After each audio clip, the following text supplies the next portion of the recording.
Hello and welcome to Straight Talk, Supply Chain Insights, the podcast for your supply chain leader who is on the go and wants to be in the know.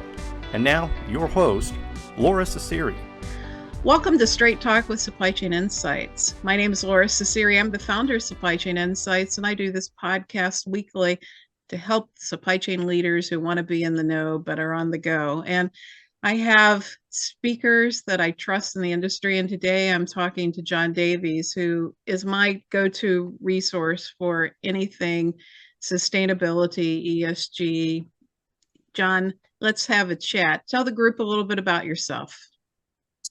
Sure. Well, thanks, Laura. Well, I spent, 20 years in the supply chain world. I had a software company and made a warehouse management system. And, that's the kind of software that actually has to work. You got to kick boxes out and people get upset if you don't. So then I transitioned into the world of sustainability.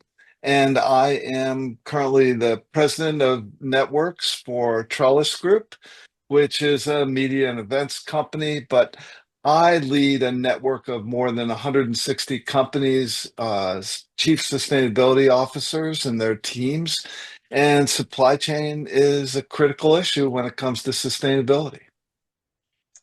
Well, John, thank you for joining the show today. I always love talking to you, and you've got a beautiful office out there in California, and we've known each other, you think now 20, 30 years, All the way back to the early score days. Yeah. So when you think about supply chains today, what do you hear? What's kind of top of mind of the sustainability community as they talk about supply chains? Well, I think right now, one of the main things at the highest level is the amount of regulation that's happening both in Europe with alphabet soup of CSRD, CS triple D, EU taxonomy, and then legislation pending in California and other states around climate.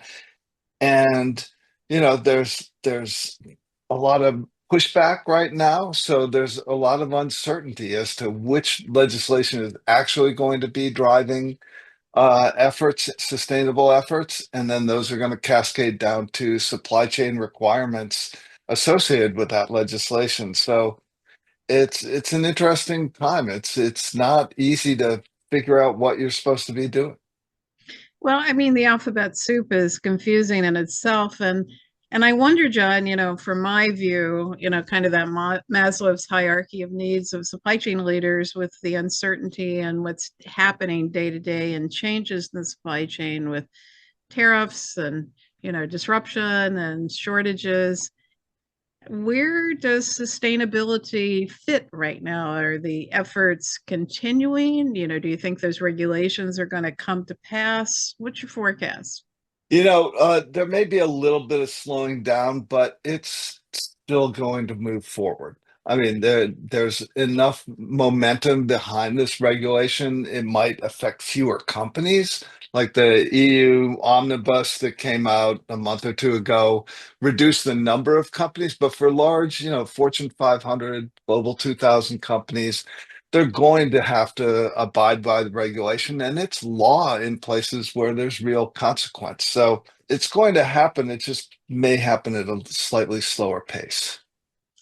So one of the things in my research when I talk to supply chain leaders and I talk to sustainability leaders, even though I don't speak to as many sustainability leaders as you do, their worldviews are very different. In terms of, the sustainability teams are looking at regulation and, very knowledgeable, but I don't find the supply chain teams to be as knowledgeable. And I find it really difficult for the people that manufacture to be working together with procurement and to be able to open up, networks for traceability and transparency and, embrace lineage and provenance. And the investment that I see there just is not there, based upon what I think the sustainability folks are needing. And when I and what's happening in Asia, I also don't see kind of that aggressive stance of being able to go about it. How should I reconcile those points of view? Well, you make a really good point. I think if you're sitting in the sustainability office, you're looking at scope 3 emissions and environmental impact of your suppliers. But I think if you're sitting in procurement, you're looking at human rights right now because of laws requiring reporting of that in Australia, New Zealand, in Europe. And so, yeah, there is a little bit of a disconnect. But one trend we are seeing is having dedicated sustainable procurement people embedded. It's slow, it's little, it's usually one or two people. Procurement's a big ship to turn.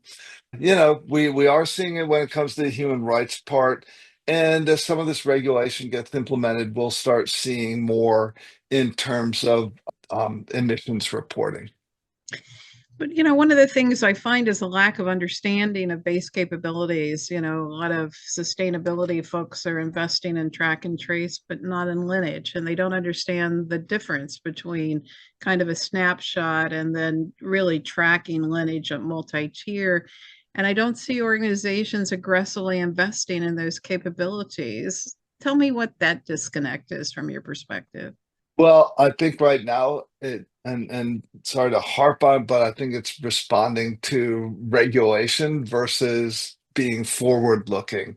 Hmm. We're seeing a huge investment, much like back when you and I were at the same research company, SOX was a big thing. Yeah. And, there were interesting consequences of it. Like one of the biggest consequences. I was talking to John Haggerty a couple of years ago when all this Yeah. legislation was coming out, and he said, "Yeah, one of the unintended things, or one things we didn't see, was just a growth in software that comes in terms of SOX, right, and the compliance."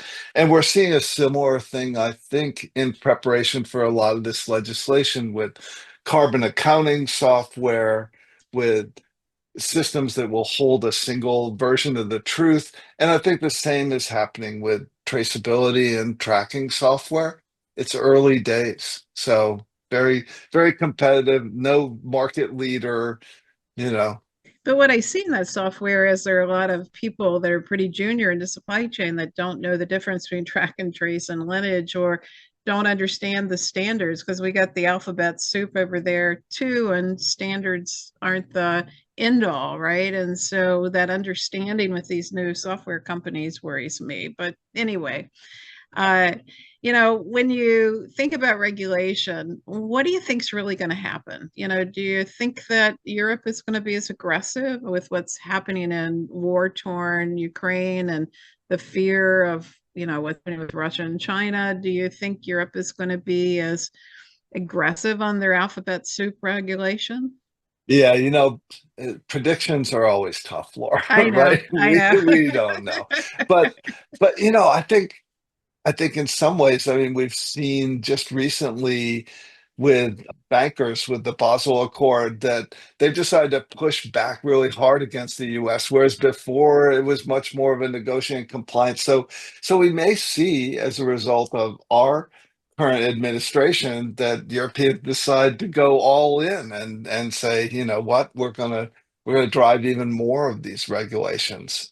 Hard to say, but it's not going to go away. And I will also say I did a little pulse survey 2 weeks ago asking like 35 CSOs, where do you see your budget and headcount in 6 months?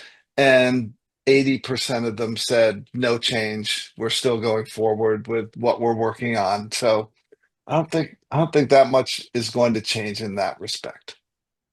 So prepare for regulation in Europe. Yeah. Yeah. And what I find is there are a lot of lawyers and a lot of people kind of rush into that party, but not a lot of understanding.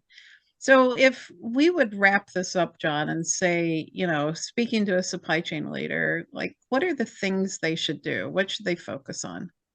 I would say one thing that is already current legislation, and in that crazy way that we do in the United States, it's state by state instead of federal, is extended producer responsibility and the requirements for supply chains to have, in terms of packaging and product, like how are they meeting the regulations in the different states for that? So I think that's a very concrete issue that I think supply chain leaders need to look at.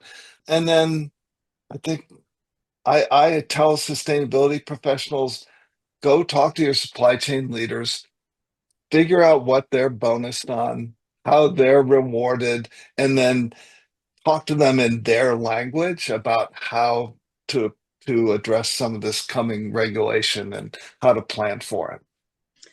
Yeah, I would really love to see supply chain leaders bring sustainability into the moments of truth, right? So that fourth moment of truth of disposal, I just don't think we're thinking enough about it. I'm just shocked that, we're still only like 9 to 10% of plastics get reclaimed and 1 to 2% of apparel gets reclaimed. And, thinking about circularity and recycling, we just have not gotten into demanufacturing, remanufacturing, the ability to repair and, owning that moment of truth, I think is really important. And I also think there's going to be far more pressure, particularly in industries like food, about consumable plastics, right? As we think about the efficacy of products and that third moment of truth about, do we have a sustainable, healthy supply chain, right?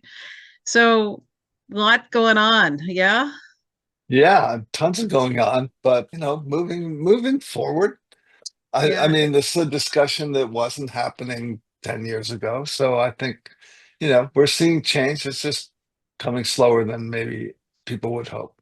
Well, every now and then I get kind of like, are we seeing change? And then I look back a decade ago, right? We didn't have sustainability organizations that I was aware of, right? We weren't having these discussions, right? And so I think we got to, like you're saying, move forward and try to speak the same language and hopefully do what's right for consumers and the planet. And that's harder than it might seem, but doing the right thing is, I think, what's important. Yeah. Yeah, I agree. I think when you look back and like when I first came here to Trellis, it was 18 years ago. The people leading sustainability were really environmental safety, and health people, right? I mean, it wasn't really even a topic. So a lot has happened over that amount of time. A lot of really cool things. We've uncovered a lot of things, right? When you talk about the plastics and everything that wasn't even on the agenda. So I think the great thing about sustainability is that they're always looking around corners, right? What's the next challenge that's coming? But like you said, we also need to focus on translating that back to other parts of the organization, especially supply chain. And I would encourage supply chain professionals to do cross-functional moves into the sustainability organization and vice versa, right? I think when we walk in the shoes and we understand how the bonus incentives are different, the focus is different, the language is different, we come to more of a common understanding. So your point of view about learn the language, work better together sounds easy, but it's hard. Any That's last true. thoughts, John? Let's see. I mean, one of the things that I tell people is that your job in sustainability is really to be more like the chief translation officer and stop using this alphabet soup and get to real business terms and business strategy. And that's going to be a better recipe for success. Well, and I think for the supply chain leader as well, it's like alphabet soup meets alphabet soup without a translator, right? But maybe it's an opportunity for large language models to be able to help people to translate and do better, right? Yeah. But we got to speak the language of business and get on with it, right? That's right. Well, thanks for joining the show today. And if anybody wants to talk to an expert in sustainability, I recommend John Davies. He's my fave. Thank you for joining me. Thanks, Laura.